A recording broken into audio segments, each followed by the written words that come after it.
In early 2005, Teen Titans wrapped up its third season. Just like last season, in this video I'll review each episode, give them a score, and talk about the season in general at the end. Also, spoilers for the entire season. Without any further ado, every episode of Teen Titans Season 3 reviewed. Episode 1, Deception. When the Titans find out that Brother Blood has an academy for young supervillains, Cyborg goes undercover to find out more about the operation. As any Teen Titans fan will tell you, Slade is one of the best parts of the entire series. And in the first episode after his death, his absence is severely felt. The first fight scene against the Hive was honestly my favorite of the episode. It's incredibly short, less than 2 minutes, but in that time it has some great moments from Beast Boy and Cyborg, and the conclusion is a great segue into the rest of the episode. While Cyborg being the one they sent to the Hive was difficult to justify, I honestly feel like they did a great job, even if a holographic generator was a bit unrealistic. After the shoved-in theme with Starfire, we get Cyborg's infiltration into the Hive, and more importantly, the introduction to the villain of the season, Brother Blood, but more about him later. The students of the Hive are relatively decent characters, at least Gizmo. Although his appearance in Car Trouble was terrible, in the 2 episodes he's in this season, his appearance comes off as more funny than annoying.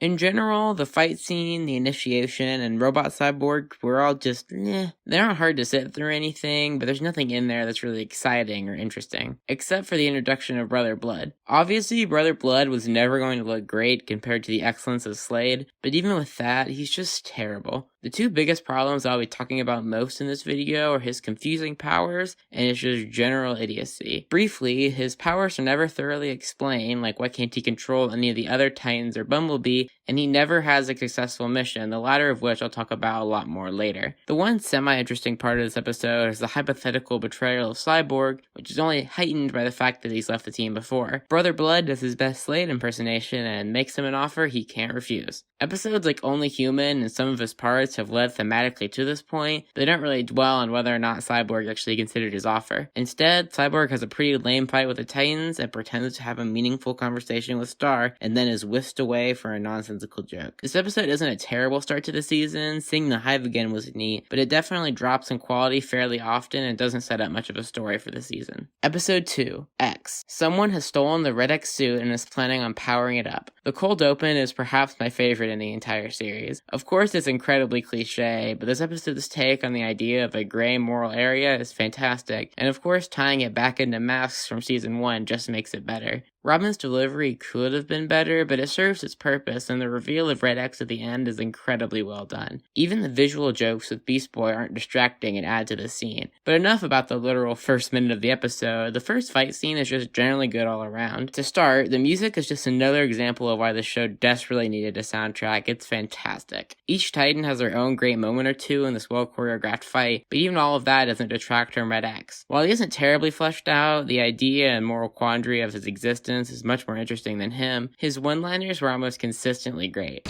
Who are you? If I wanted you to know that, would I be wearing a mask? As you've likely figured out, I'm not exactly a fan of the main Brother Blood plotline, so having not 1 but 2 callbacks to season 1's plot with Slade is very appreciated. This sequence referencing the events of Masks is fantastically animated. The scenes just flow one into the other. The Titans rotating around Robin, reminding him of the mistake he made, is a beautiful scene. The gang trying to figure out who Red X is fine, but the most important is the insight we get into Masks. We learn that Robin used an extremely dangerous chemical and worked with a villain to get it. This adds to just how much of a mistake Robin's actions in Masks were, and how clouded Slade made his vision. However, in order to try to fix his mistake from last time, he again tries to beat someone himself instead of with his team. The only parts of this episode I'm not a huge fan of is Professor Chang ending up being the big villain of the episode, and Robin just leaving Red X alone after the mediocre fight. Of course, it wouldn't be a moral quandary if Red X didn't come back to help Robin later, although seeing them work together was easily worth the slight plot convenience. Chang's downfall is about as interesting as his character, and Red X destroying the Zenothium at the end was a letdown, but still the ending's great. Robin asks if one good deed makes Red X a hero, or if one bad deed makes Robin a villain. The theme and conclusion of this episode is that nobody is entirely good or entirely evil, and everyone falls somewhere in the middle. This episode's beginning and end are incredible, and even the middle section barely dips in quality. So many great moments they didn't even get to talk about, like Robin shaking in anger when Beast Boy talks to him. Incredible episode, one that does something completely different than every other other episode in the series and does a fantastic job of it. Episode 3, Betrothed. Starfire heads back to her home planet for her marriage. Again, just like in Sisters and Transformation, Star treats leaving the team like it's not a big deal. I get that seeing things like this as small as part of her alien character, but it's frustrating when at times like this it's hard to even see her as a character at all. I find the fight scene in space to almost be jokingly bad. The Titans separate for a few seconds and then just get back in one ship and bail. Once we actually get to Tamaran, the episode definitely starts to pick up. Galfor is a great character. It's disappointing that he's only in this episode. He's not incredibly interesting or anything, but he acts as a pretty good father figure in a show where every Titan's dad is either dead or a demon. Anyway, the plot to this episode is actually surprisingly clever. A fake war to trick Star into marrying Glurgle Sketch is a great twist, but unfortunately does rob Star of the chance to stay with the Titans on her own. Her conversation with Robin on the balcony is fine, but her immediate trust of Blackfire, someone who has only ever lied to her, is a bit frustrating. The jailbreak is a bit bland besides the clever part about Beast Boy turning into an alien creature, but the very best part of the episode that has been teased since Sisters is Blackfire versus Starfire. Blackfire dragging Star throughout the palace and just tossing her around is incredibly fun to watch, and Star revealing the shattered gem before completely obliterating Blackfire was sick too. Some of the best fights in the show come when two similar characters fight, and no characters are more similar power and fighting style-wise than the Tamaranian princesses. Their fight is well choreographed, thematically epic, and the backgrounds look great. But enough about the fight. The ending is sweet, it gives Galfor a good ending, moves Star and Robin closer to each other, but it does kind of leave Blackfire on a confusing and unsatisfying note. With the amount of less than stellar episodes in the next 2 seasons, it's shocking they couldn't complete the Blackfire trilogy. Still, this episode has a shaky beginning and premise, but brings it back at the end with some clever writing and a great fight. Episode 4, Crash. When Cyborg becomes infected by a computer virus, the Titans turn to Gizmo for assistance. Beast Boy episodes often have him messing up at the beginning of the episode and then fixing it later. This trend continues in Crash as he almost destroys the entire city. What saves this episode from being as terrible as some of the past Beast Boy episodes is that it's fairly comical. Gizmo is again used as a counterpart to Cyborg, just like in Car Trouble, and his appearance is actually enjoyable this time. His motives make some kind of sense, and he bounces off Beast Boy really well throughout the episode. Raven has some great one-liners in this episode, even if they are a bit uncharacteristic. Raven, you like waffles, don't you? More than life itself. The rest of the Titans chasing Cyborg in the regular world does take up a lot of screen time, but it adds to the stakes of the episode and is fairly clever in some of his jokes. The final encounter against the virus is unique, if a bit boring. I found the way he describes Beast Boy to be one of the funniest parts of the episode, as he just goes on and on about how dumb and useless he is. Anyway, the conclusion being that Beast Boy can just multiply or something was definitely a bit of a letdown, but still looked pretty cool. Also, Beast Boy seems to be getting a lot of praise for fixing a problem that he caused. We don't even get to see Cyborg get upset or anything. And that's the thing about this episode. Despite being one of the funniest episodes in the season, so much holds it back. The action in this episode is almost non-existent. A pretty decent fight scene would have helped a lot. The theme is executed extremely poorly and lazily, and Gizmo's ending is completely unsatisfying. But even with all those things, this episode isn't hard to sit through anything because of just how funny some of the jokes are. Crash is a relatively simple episode that is saved from being terrible due to its pretty great jokes and great backgrounds throughout. Episode 5, Haunted. The Titans set out to stop Slade, who has mysteriously returned. The main problem? Robin is the only one who can see him. This is actually the second episode in a row about a male Titan needing to be restrained. That's about the only similarity though. Where X just alludes to Robin still being affected by the events of season 1, this episode is all about it, and while it's difficult to tell what is the chemicals and what's PTSD, it's clear that Slade still haunts Robin. Into the actual episode, the first encounter with Slade already starts off excellently. The hints of it being not real are there throughout the entire episode, from the rain not hitting him to the branches not moving. It's clear that he's not real even before Star can't see him, but that's not really the point of the episode, so it doesn't really affect my enjoyment. Just like he did in Mask, Robin again goes too far as he physically and emotionally hurts Star to the point of tears. The beginning of this episode is fantastic, but unlike other episodes like X, which dip a little bit towards the middle, Haunted only gets better. Everything that Slade says is just what Robin thinks. The action in this episode doesn't serve its normal purpose of being fun to watch, but is intended to instead show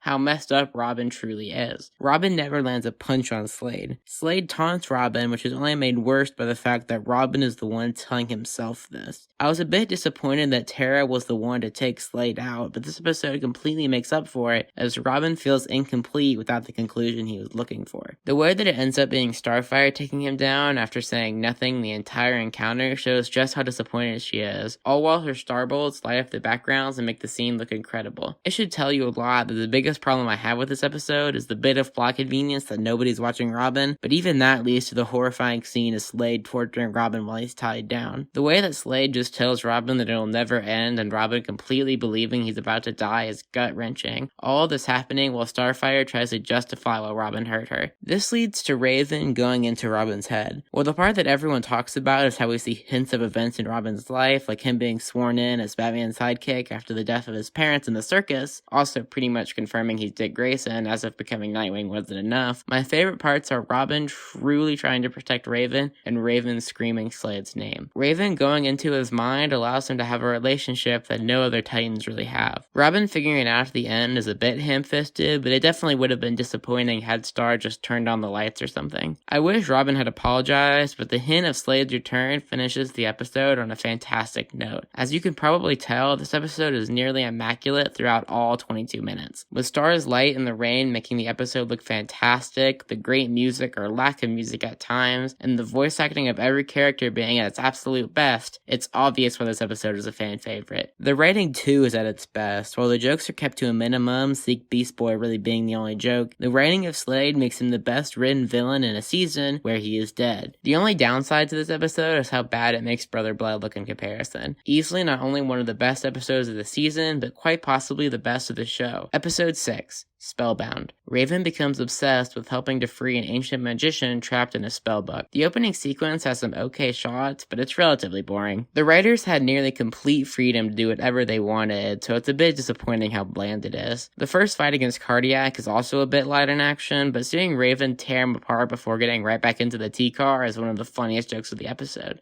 The Titans interrupting Raven one by one starts out pretty funny, I guess, but it gets a bit annoying by the third time. I will say though, I only noticed that he was trying to trap the dragon in the book on my third rewatch, so it was a nice touch that I doubt spoiled the end for anyone. Once Malchior starts talking to teenage Raven, it does get a bit creepy. Raven sleeping next to the book is probably the worst offender of this. This fortunately isn't too big of a deal though, as the section is mostly spent building up the reveal that he's actually the dragon. While admittedly a bit lazy, the twist that Malchior was the dragon and not the wizard was a clever way to end the episode. The reveal is great too, Raven using dark magic and almost killing a child an accident before completely abandoning her team after they just managed to stop her. Again, the final fight is a bit light in action, although watching Raven using a curse is extremely satisfying. The best part of the episode, though, is the very end, where Beast Boy and Raven share a moment. Cyborg interrupting them is a lot worse when you realize that this is pretty much the peak of their relationship, but Beast Boy wasn't really an integral part of the episode, so it's fine. This episode is hurt purely by the fact that it's a Raven episode, which means it's compared to fantastic episodes like Nevermore and Fear itself. Still, with this definitely the weakest Raven story so far, the dark magic twist at the end makes it a fairly enjoyable experience, even if it is a bit creepy or boring at times. Episode 7. Revolution. Mad Mod has taken Robin's youth for his own and has hypnotized the entire country into thinking that the American Revolution never happened. Continuing the show's trend of just doing specials whenever, this 4th of July special aired in October. Seriously though, doing a 4th of July special in a show where some of the characters aren't even from Earth is a bold choice. Early on, this episode removes Robin from the team, doubling this episode's purpose as to also show Robin's importance, just like last episode's opener did for Star. The problem is, Robin's importance is never in doubt, as his leadership clearly and frequently leads the Titans to victory. They have each Titan make up a plan and then painfully show the Titans failing 3 times. This feels way more formulaic than its predecessor. The episode trades optical illusions for references to British pop culture, and while some of the references were neat, it's an overall weaker and less fun choice. Also, I noticed this episode to have Mad Mod less involved than his first appearance in Season 1. Fortunately, they use his limited screen time well, as the other Titans also have some great jokes. I was scared that they were going to reuse the hypnotized Beast Boy bit again, but instead, Beast Boy becoming British doesn't overstay its welcome and is generally more clever and funny than the make BB laugh bit. In general, this episode has a lot of great visual humor, especially during the montage. I found Star being the one to connect the ending of this episode to the beginning of America to be extremely forced, and the ending to just completely power shift in favor of the Titans. Combining all of their plans seems to be what they were going for, but they really just say that they're going to do that and then just do something completely different. The ending is also extremely cliche, with them really driving in that the point of this episode is learning from history or something. Being the follow-up of one of the best wacky episodes in the series, Mad Mod, this episode had a lot of potential, but by focusing on theme and references, they lose what made the original great. While this episode is one of the funniest in the season, it's just not creative or enjoyable enough to make up for it being nonsensical. Episode 8, Wavelength. Aqualad asks the Titans for help when Brother Blood creates a new underwater fortress using Cyborg's technology. One of the few good parts about this episode is the opening. While it is a tad dramatic, as Aqualad literally has the Titans communicator, seeing him march up the tower looks really cool. The whole point of this episode is Cyborg's obsession with catching Brother Blood and Robin preventing him from doing it. The problem is, 1, they already did this much better with Robin in season 1, and 2, Robin is undoubtedly right. Cyborg did need to shut it down. This episode has more conflicting messages later, but first let's get into the other great part of the episode, Beast Boy and Aqualad. Yeah, I know, after the disaster of Deep Six, I didn't think they could pull this off, but wow, these two characters almost saved the episode. The fight against the squid is slow paced but well choreographed, the whale bit is actually pretty funny and allows Beast Boy to be helpful,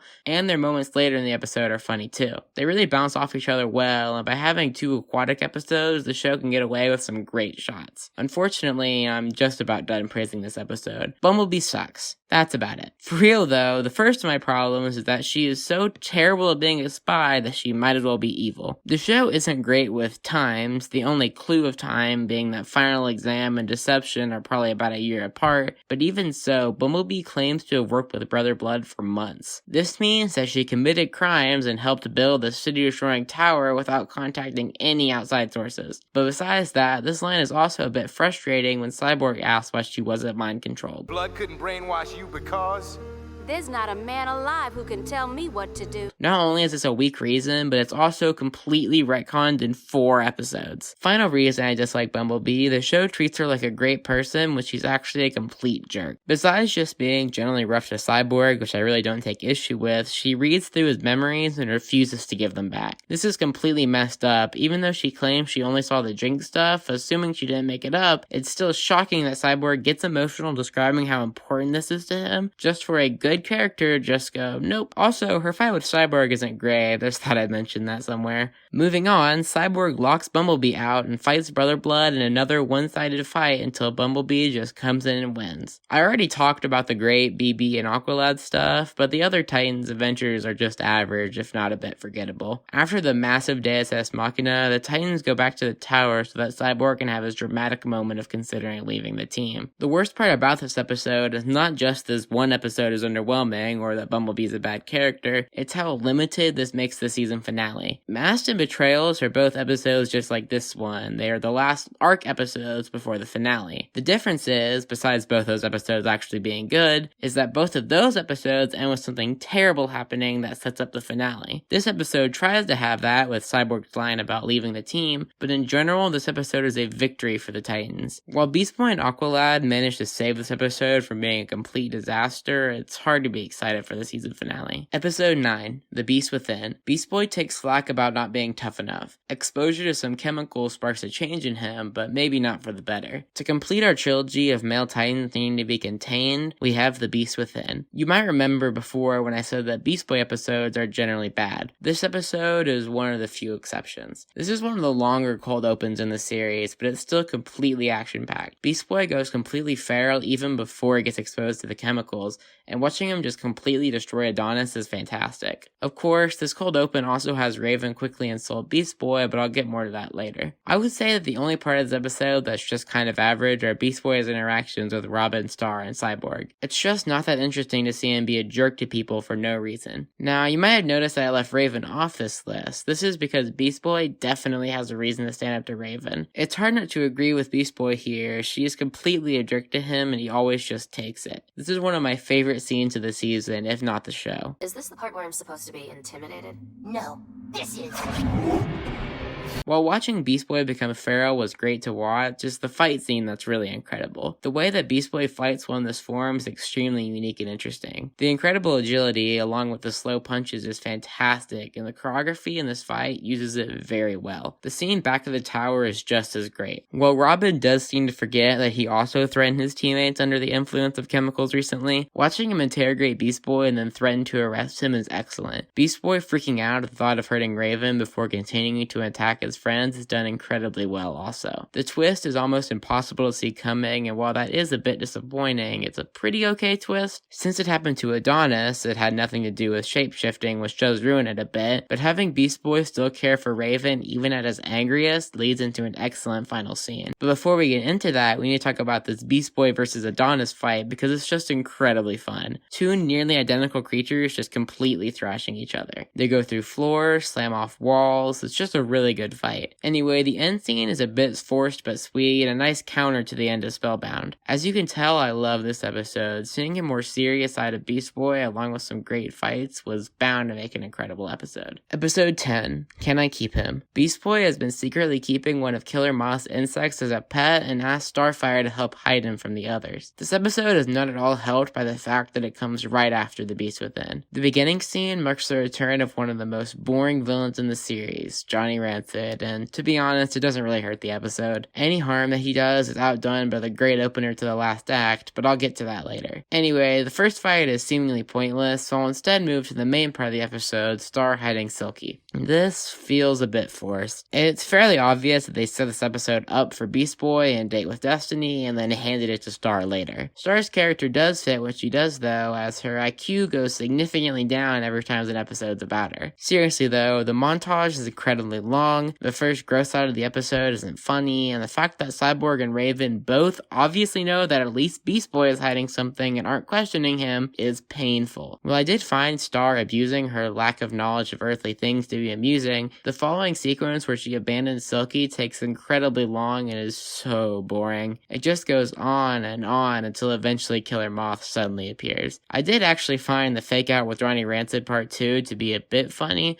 but the following fight scene lasts for what seems like a few seconds before the same joke is stretched out for way too long again. Silky just suddenly turning into a child is unexplainable, and the following scene is just terrible. While I do generally dislike gross outs, if you're going to have one, at least have some kind of joke in there besides haha girly gross thing. The ending to Killer Moth and Rancid is done too, they just kind of appear tied up. This episode had so many cameos building up to it, and the idea of following up to a non-plot episode is really fun, but they really messed this one up. While this episode certainly isn't terrible, the great moments are too few and far between for me to give it a better score. Episode 11, Bunny Raven or How to Make a Titan Animal Disappear. Raven and the Titans are sucked into Mumbo's hat where they play by his rules. This episode actually has 2 Wacky World adventures in it, unlike the last 2 which only had 1. This one is definitely the better of the 2 this time around. The first fight is fine, nothing really special besides just how great Tom Kenny is as Mumbo. It also has Raven continuing to talk about how Mumbo's tricks aren't real, which the show kind of abandons halfway through. I was under the impression that his wand lets him do real magic, and I think that's what the show does too, so I really don't get what she's talking about. Anyway, Bunny Raven is a really funny bit, along with the rest of the Titans becoming animals. Surprisingly, Mumbo and Raven bounce off each other extremely well. Their dynamic, along with Mumbo just being great, is so fun to watch. The fight against Giant Mumbo is really short, but it has a few great shots, but the Titan Animals versus Hands fight on the other hand is probably the worst fight of the episode. It's not really funny, and because the Titans don't have any powers, there aren't really any great shots in there. After that is the song, and it is excellent. The actual song itself is really catchy, Tom Kenny does a great job with the vocals, and the different shots they have are likely the most creative in the series since Mad Mod. The background is nice and classy, a solid black which allows the colors in Mumbo's tricks to pop out that much more. Each Titan gets pulled up one by one from Mumbo's magic show. Each one is creative and are over before they get it all repetitive. While the Titanimals are likely just an excuse to get rid of their powers, I'm glad they took this route instead of having Mumbo just put a spell on them or something. The Titans forming a plan during all of this is super enjoyable too. The actual solution is a bit far-fetched and unexplained, but that's kind of the point. Raven using Mumbo's words back at him ends the episode on a fantastic note. This episode is thoroughly enjoyable. I kind of put Mumbo, Control Freak, and Mad Mod in the same category since their episodes are so similar, but this one is definitely one of the better wacky episodes. While some fight scenes were a bit pointless and Raven's whole mumbo is it magic thing is weird, the overall episode is funny and creative. Episode 12, Titans East Part 1. Aqualad, Bumblebee, Speedy, and Masimanos make up Titans East. They ask Cyborg for assistance in taking down Brother Blood. This episode is a disaster. The intro assumes that you don't know what's going on, which, while having a recap is fine,